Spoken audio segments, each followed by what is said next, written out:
Grabe naman sila, dahil lang nabulol ako sa pagkakasabi ko ng Ninoy Aquino Day. Na-judge na tuloy yung kaalaman ko about sa history.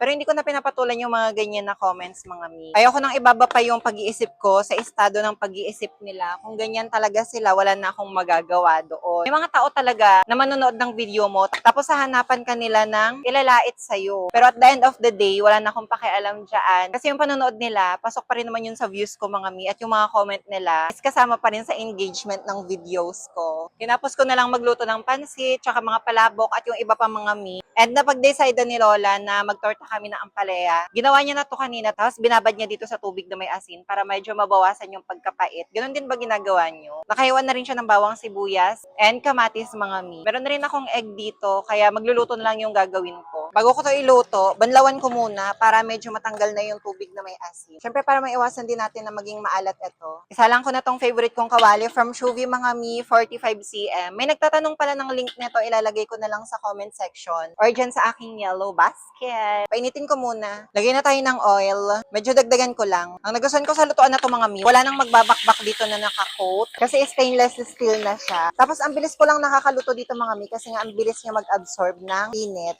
Next ko na tong tomatoes. Make sure ninyo, mga mi, nalutuin nyo ng maayos yung tomatoes ninyo. Grabe, 42k na tayo, mga mi. Thank you talaga sa lahat ng mga sumusuporta. Sana wag kayong magsawa sa akin, ha. I'll make sure, mga mi, na consistent ako mag-upload araw-araw para yung mga nagsasabi na kailangan araw-araw i-upload ako. Huwag kayong mag-alala hanggat kaya ko mag-video araw-araw para talagang ma-secure ko yung upload ko everyday. Talagang gagawin ko yan. Pero meron yung mga ibang nagsasabi na ayaw daw nila akong i-follow kasi hindi na nila makikita yung videos ko. Black up, blue up, as in same sila, mga mi. Tinapos ko lang to iluto, mga mi. Nilagay ko na lang dito sa lalagyan niya. Unti-unti lang talaga niluluto ko para mabilisan lang din maubos. Hugasan ko sandali tong ginamit ko. Kasi meron akong next na iluluto, mga mi, rabong. May mga na-prepare na kanina si Lola ng mga bawang sibuyas, pero naubos na kasi. Ginamit-gamit ko dun sa pagluto ng pansit tsaka palabok. Nasabi ko na ba kung anong gagawin ko dito? At sarang rabong, mga mi. Kailangan din natin dito ng medyo marami-rami na oil. Bumili lang din ako nito kasi naubusan na naman ako. Medyo late na naman ako nagising kanina. Ewan ko, ang sarap matulog ngayon. Next luya, kabal tayo rabungan. Puso na kasi ang rabong ngayon, mga mi, kasi nga ulan na ng ulan. Pero ewan ko, bakit ang mahal pa rin? Sabagay, siguro dahil mahirap kumuha nito. Tsaka mahirap siyang linisan, mga mi. Tinimplahan ko na to ng paminta, asin, konting toyo, suka, betchin, tsaka isang kutsara ng asukal, mga mi. Hayaan ko muna maluto dito. I-chat ko muna yung aming Madam Secretary kung anong oras ko pwedeng kunin yung requirements ko para doon sa motor. Hindi kasi ako nakakuha kahapon, mga mi. Busy siya dahil binyag ng kanyang apo today. Tinapos ko na lang to iluto, mga mi. Lalagay ko na lang dito. Ay, ang sakit ng, sakit ng kamay ko. Ang bigat ng lutuan. Doon mo rin masasabi na good quality talaga kasi mabigat siya, mga mi. Okay na to. Meron pa akong isang agenda, mga mi. Gusto kong ipaayos tong motor ko kasi etong ganito niya, gumagalaw na. Doon nga sa daanan sa amin, mga mi, di ba, sa Carayan is bato-bato siya. Ito, talagang gumagalaw na siya. Umaalog-alog to, mga mi, kapag nadadaan sa mga bato-bato. So, usapan namin nung mekaniko. Dadalhin ko doon ngayon, tas iwan ko muna. Kasi gagawaan niya ng paraan. Pero dahil alas 8 pa naman yung usapan namin, ayusin ko muna tong mga magagawa ko pa dito bago ko ihatid. Pati itong mga pinaglutuan ko ng rabong, hugasan ko na lang muna. Meron pa kasi ako sang lulutuin mamaya, yung request, mga mi. After ko maihatid yung motor. Ayan, tapos na kaagad, 'di ba? Ganun lang ako kabilis maghugas. Eme lang, mga mi. Syempre kailangan nating ayusin yung paghuhugas. Ang sarap ng tubig. It's time, alas 8 na. Ihatid ko muna tong motor. Buti na lang din nagpa-change oil na ako kahapon kasi malapit na din palang matuyuan tong langis ko, kaloka. Parang nagkamali yata kasi ako ng bilang sa ko. Natakbo na ng motor ko. Sana lang talaga open na sila. Kuha lang muna ako ng chicken para dun sa creamy mushroom chicken natin. Chicken, dami chicken. 160. Okay na siguro dun yung ganito lang. Thank you. Magkano yung mo, kuya? Nasal cream mo dati? Ganito na lang. Tapos, tita, meron kayong mushroom na slice na? Huwag na, tita. Kunin mo na lang yung pera. Okay. Dito ko na lang ilalagay. Thank you. Thank you. Sa sobrang mahal talaga ng bilihin ngayon, mga mi, kailangan ninyong mag-budget.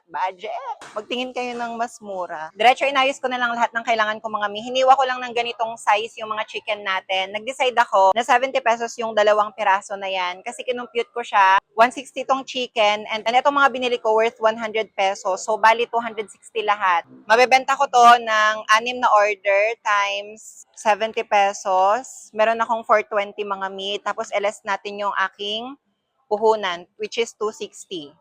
O meron akong kita na 160. Ganun lang naman ako mag-compute mga mi kung sa magkano ko ibebenta yung naluto kong ulam. Basta bahala na kayo sa diskarte ninyo mga mi. Kasi sa sobrang mahal din naman talaga ng bilihin ngayon, talagang kailangan ayusin mo yung pagko-compute mo. Lagay muna ako ng oil dito. Stir fry muna natin yung chicken natin ng a little bit mga mi. Siya nga pala, nilagyan ko lang to ng asin tsaka paminta. Basta make sure ninyo, nasa medium high lang yung apoy ninyo para hindi masunog kaagad yung chicken. Tinapos ko na lang to mga mi. Okay na yung ganitong prito lang Bawas lang ako ng oil mga mi. Igisa na natin tong bawang sibuyas. Palabasin ko lang yung mga kaluluwa nila dito. Okay na yung mga aromatics natin. Ibalik ko lang tong mga chicken. Lagyan ko ng konting tubig. Konting toyo mga mi, pampakulay lang. Kaya ang kumunang kumulo dito mga mi. Nakikinig kami ng live sa sermon ng pastor doon sa Ilocos mga mi. Yung pinag-churchan ni Lola ko noon. Sakto yung sinasabi niya doon na kahit ano daw sabihin ng tao sa'yo, ng ibang tao sa'yo, matuto ka na lang manahimik.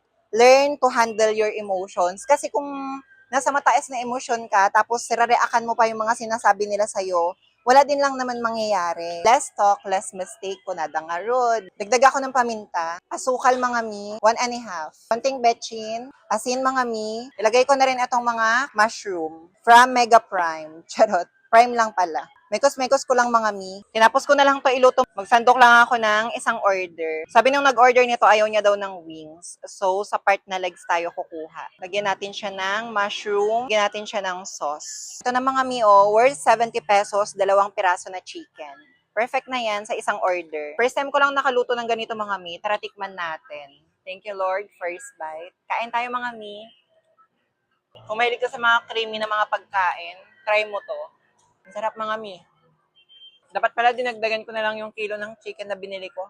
Masarap siya mga mi. Try nyo rin. Nag-second round ako mga mi. Tikman ko tong tortang ampalaya.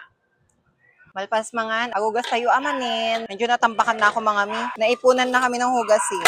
Meron pa akong last na gagawin. Kailangan kong pitpitin tong mga chicharon mga mi para sa palabok ko. Kasi kung matagal ko to bago pitpitin, magiging makunat na siya. At least ngayon crunchy pa lang para mabilis ko lang siyang madurog. Okay na yung ganito. Hindi naman kailangan yung sobrang pinong-pino. Lumipat na lang ako dito mga mi kasi nangawit na ako doon nakatayo. Kahatid lang nila itong motor ko mga mi and ayan na, okay na siya. Hindi na gumagalaw. Ginawa na nila ng paraan. Kasi kapag ginaganito-ganito ko siya, merong tumutunog dito. O ngayon wala na, clear na siya mga mi. Perfect na ulit. Mapapanatag na ulit ang aking hutak. Tinapos ko na lang nadurugin tong mga to. Lagay ko na lang muna dito sa plastic niya. Ganito na talagang ginagawa ko mga mi. Para kapag gagamitin ko, naka-ready na.